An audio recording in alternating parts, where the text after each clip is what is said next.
El comunismo es un tema que siempre ha dado de qué hablar. Desde sus orígenes, la ideología opositora al capitalismo se ha ganado un lugar en la política y en el pensamiento filosófico a nivel global. Cientos de mandatarios, artistas, músicos y ciudadanos se han unido a las filas del comunismo, abrazando sus preceptos e intentando virar el rumbo económico y social del planeta. En la cultura popular occidental, al comunismo se le ha caracterizado como el enemigo público número 1. Basta con repasar libros, películas y hasta canciones creadas en el apogeo de la Guerra Fría para encontrar ejemplos para nada sutiles sobre cómo el capitalismo plasmaba su particular visión en el imaginario colectivo. Por citar tan solo un ejemplo, el largometraje más taquillero de la franquicia Rocky fue el cuarto, en el cual el boxeador estadounidense decide calzarse los guantes una vez más para vencer al contendiente soviético. No solo lo consigue, sino que lo hace en medio del territorio comunista, brindando un discurso en el cual alecciona a la sociedad soviética, incluso consiguiendo que los fríos y malvados generales enemigos le brinden un insólito aplauso de pie. La propaganda política siempre existió y existirá en ambos sitios de la grieta ideológica.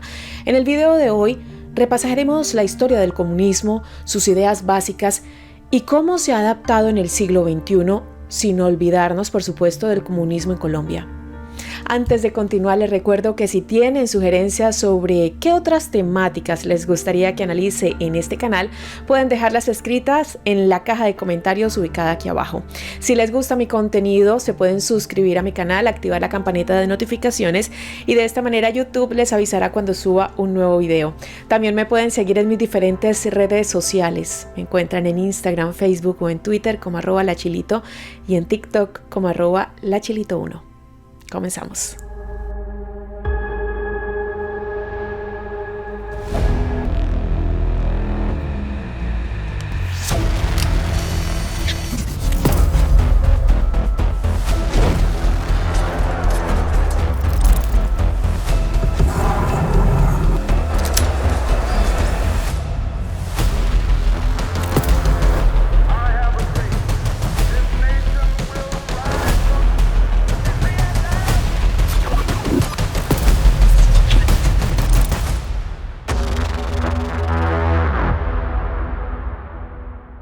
Historia del comunismo. Karl Marx es uno de los nombres claves, si no el más importante que podemos encontrar en el comunismo. Hijo de una familia judía alemana, gozó de los beneficios de la clase media en el siglo XIX y volcó sus inquietudes intelectuales hacia la filosofía. En 1841 había finalizado sus estudios universitarios y se sintió influenciado fuertemente por el pensamiento de Georg Wilhelm Friedrich Hegel, cuya corriente de pensamiento idealista moderno sentó las bases que tomaría Marx para desarrollar posteriormente su propio postulado ideológico. En 1843 se casó con Jenny von Westphalen y fue gracias a su suegro que conoció la Revolución Francesa y sus doctrinas racionalistas, en donde se hallaban los primeros pensadores socialistas contemporáneos. Karl Marx encontró un nicho en donde su filosofía de vida se acomodaba a la perfección y optó por convertirse en un demócrata radical. Esto le terminaría costando el exilio de su Alemania natal y el mismo año de sus nupcias terminó encontrando hogar en París, en donde trabaría una duradera amistad con el segundo actor protagonista del futuro comunismo, Friedrich Engels. El compañero ideológico de Marx también había nacido en el seno de una familia acomodada y conservadora, dueños de varias fábricas dedicadas a la industria textil. Pese a que era un estudiante destacado, Engels pronto se encontró seducido por la literatura alemana y hasta consideró una carrera como poeta.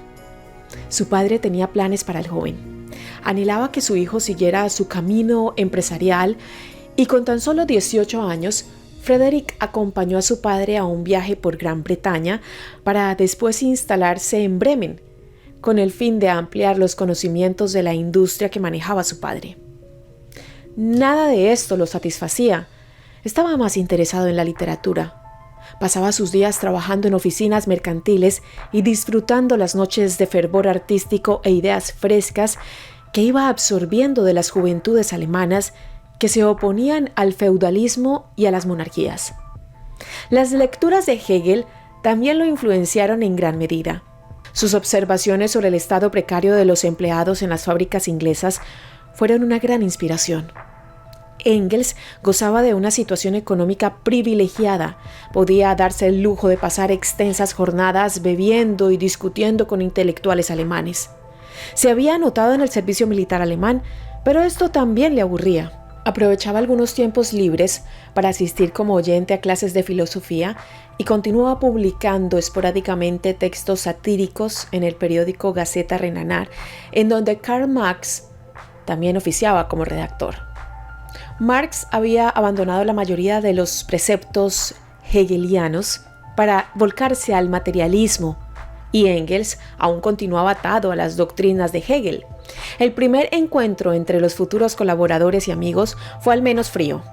Karl veía en Frederick un niño burgués acomodado. Los dos se trataron con respeto y recelo.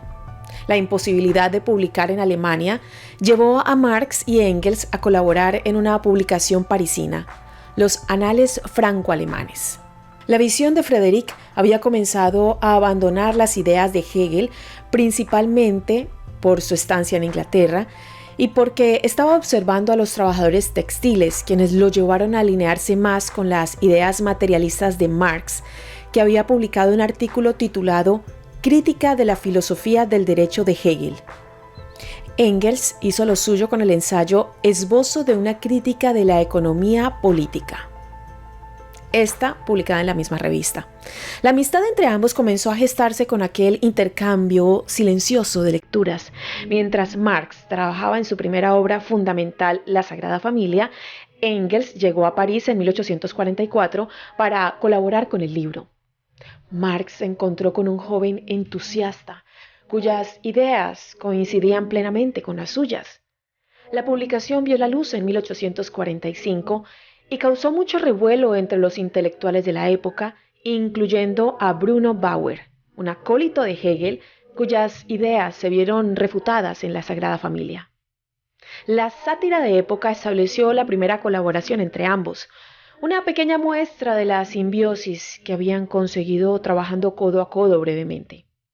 El análisis sobre las condiciones laborales en las fábricas, la dupla de pensadores y autores, comenzaron a gestar las ideas de lo que se terminaría por venir en el Manifiesto Comunista, una labor que encargó el Partido Comunista y que sentó las bases para los partidos políticos del futuro que adoptaron esta propuesta. Publicado en 1848, probablemente sea uno de los escritos políticos más influyentes de la historia. Allí, Marx y Engels describieron básicamente el capitalismo como el enemigo a vencer, la revolución del proletariado y la lucha por una sociedad en donde las clases sociales no existan. El Estado se convertiría en el gestor principal de la sociedad. El último párrafo del Manifiesto Comunista define a la perfección las intenciones de este nuevo proceso. Los comunistas no se dignan a ocultar sus opiniones y objetivos. Ellos abiertamente declaran que sus fines pueden ser logrados solo por el derrocamiento total de todas las condiciones sociales existentes. Dejen a las clases dirigentes temblar en una revolución comunista. Los proletarios no tienen nada para perder salvo sus cadenas. Ellos tienen un mundo para ganar. Trabajadores del mundo, únanse. Con estas palabras finales, el mundo recibía una nueva forma de pensar sobre la sociedad y el mundo que la humanidad habitaba. En el pasado habían existido versiones del comunismo como Robespierre y su aversión hacia la nobleza y los conservadores, retomando las ideas de Rousseau. Los preceptos de sociedades en donde el Estado se encarga de la organización de los recursos disponibles que se remontan a las sociedades precolombinas. Las tribus originarias fueron una de las fuentes de inspiración para algunas ideas que Marx y Engels terminaron volcando a su obra magna. Pero para la aplicación política de estos ideales, el mundo debería esperar hasta 1917. La Revolución de Octubre. La Primera Guerra Mundial fue un desastre, una calamidad que dejó muerte, miseria y hambruna en una Europa atónita por el primer gran conflicto bélico del siglo XX. Rusia había participado en la contienda y los zares que dominaban el gobierno se toparon con el descontento de una sociedad diezmada, famélica, no solo por la falta de comida. Anhelaban un cambio de paradigma de sus líderes, veían a aquellos que manejaban los hilos de su destino como anacrónicos. Los vientos de la revolución se advertían en el horizonte.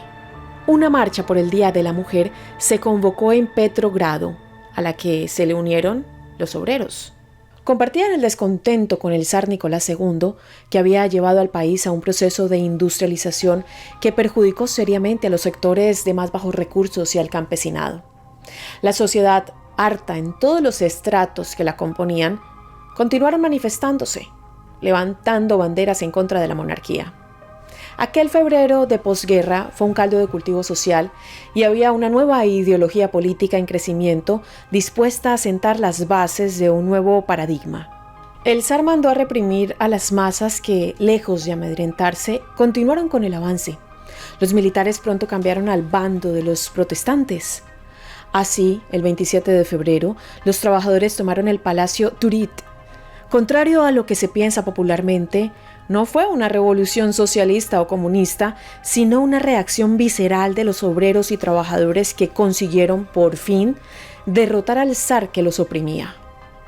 El nuevo Soviet buscaba ser un lugar en el gobierno para que líderes capacitados pudieran llevar a la nación a un mejor puerto.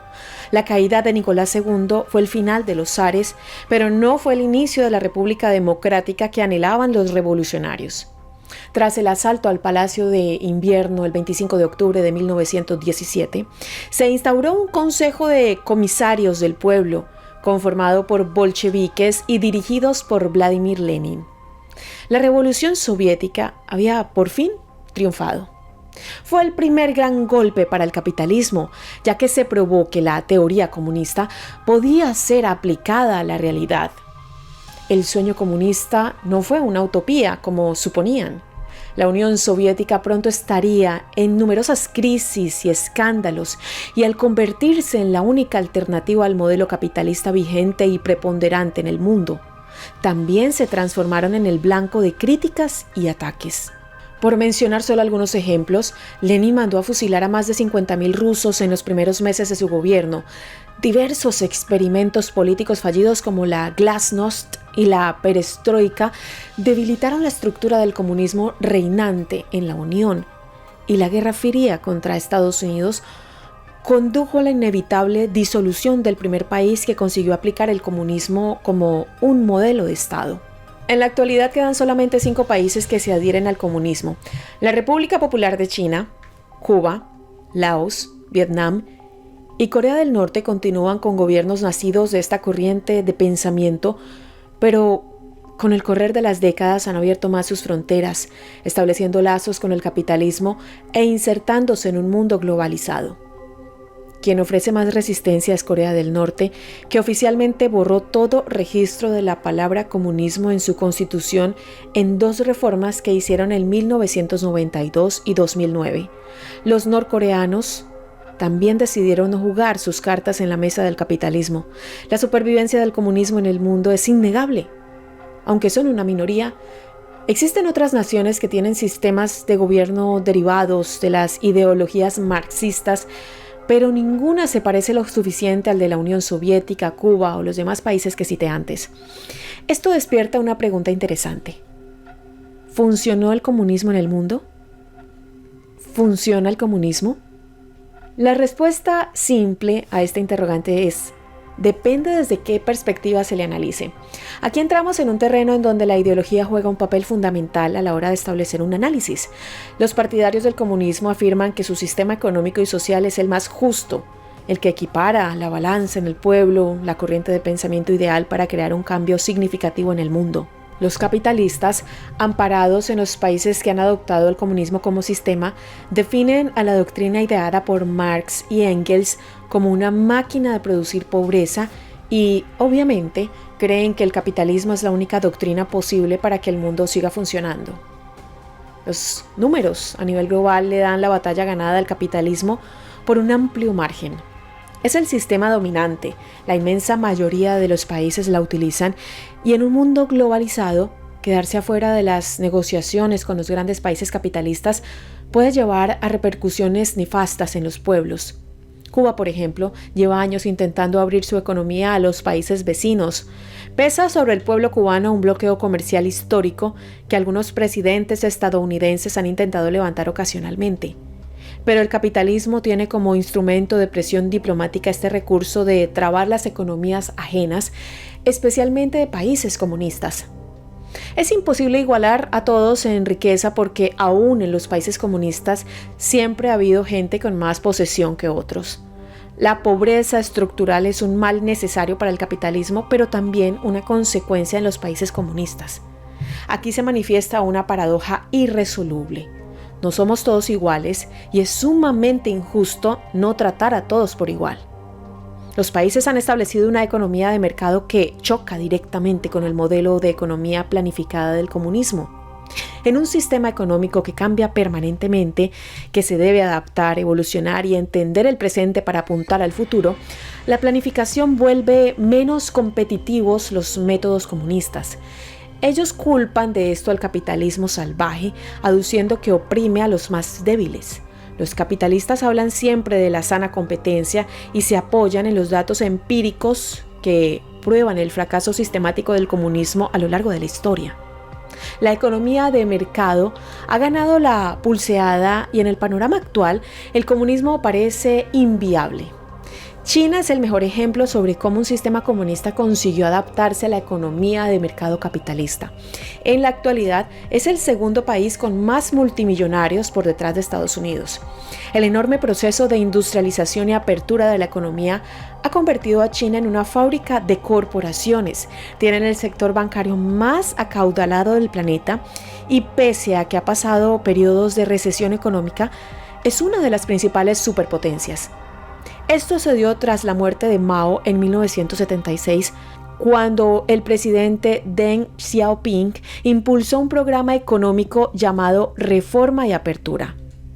Liberó la economía, permitió que el sector privado volviera a surgir y descentralizó el poder, permitiendo que las autoridades locales pudieran tomar decisiones. Los campesinos poco a poco tuvieron autonomía en cuanto a qué hacer con lo que sus tierras producían. Los lazos con Occidente se estrecharon progresivamente, permitiendo que los contratos comerciales internacionales arribaran. En China, los íconos del capitalismo, como Coca-Cola por ejemplo, un día pudieron hacer pie en un territorio que parecía imposible de penetrar, y nunca más se retiraron. Este nuevo modelo fue bautizado como socialismo con características chinas. China, pese a una apertura netamente capitalista de su economía, sigue siendo un país comunista. El único partido político es este. Gobierna de forma vertical y jerárquico, apoyándose en los dirigentes de cada región. La estructura del partido es piramidal y cuenta con casi 100 millones de miembros. El Partido Comunista Chino controla todos los funcionarios del gobierno. La libertad de prensa no existe, a excepción de algunos medios privados de comunicación que escapan al control estatal de las comunicaciones. Human Rights Watch afirma que existen múltiples violaciones a las libertades individuales, en donde las detenciones a manifestantes opositores se da de forma sistemática. Las bases del sistema de gobierno siguen siendo comunistas, mientras que la sociedad se ha convertido en consumista. Es una amalgamación de dos sistemas en teoría antagónicos, dos modelos que cohabitan. El capitalismo en China está bajo el control del Estado. El presidente es quien decide quién puede comprar divisas y el precio del yuan, la moneda local. El 70% de las empresas están bajo control estatal. El Partido Comunista es dueño de todas las tierras, pese a que el sector privado puede poseer propiedades durante un periodo de tiempo. En China se habla hace algunas décadas de capitalismo estatal. Anthony Saik, autor del libro De rebelde a dirigente, 100 años del Partido Comunista Chino, explica que el gobierno chino simplemente cambió el relato de su historia. Admiten que la revolución cultural y Mao en particular ha cometido errores, pero afirman que es todo parte de un proceso de experimentación. El revisionismo histórico es una práctica común en estados absolutistas y China continúa haciéndolo. El auge de las nuevas tecnologías le ha permitido a la potencia comunista dar a su pueblo una sensación de mayor libertad, mientras que, por lo bajo, el control del Estado sigue siendo absoluto. China es el único ejemplo actual en donde podemos afirmar que el comunismo ha funcionado, pero con cambios estructurales gigantes y a largo plazo. En la actualidad, pensar en un modelo netamente comunista o puro parece algo imposible. El debate continúa abierto y, como siempre, la última palabra la tienen ustedes en la caja de comentarios. El comunismo en Colombia. En un video previo les conté sobre los orígenes de los 3 partidos políticos emblemáticos de Colombia y allí pueden ver cómo nació el Partido Comunista Colombiano. Pero, ¿cómo continúa en la actualidad? El PCC integra por el momento la coalición política Pacto Histórico que apoyó la candidatura del actual presidente Gustavo Petro y dentro del gobierno está Gabriel Becerra, ex secretario general de la Juventud Comunista Colombiana y un dirigente longevo del PCC. Se encuentra en la Cámara de Representantes en Bogotá. Aparte de apoyar candidatos en las elecciones, el Partido Comunista Colombiano continúa con la orientación ideológica nacida en el seno marxista-leninista, con especial énfasis en las formas de lucha para defender los derechos del proletariado. No se los puede considerar ortodoxos porque siempre han apoyado los procesos democráticos, ocupando un rol importante como minoría política en la escena colombiana. Han sido objeto de persecuciones políticas a lo largo de la historia y por eso muchos consideran al PCC como una fuerza política superviviente.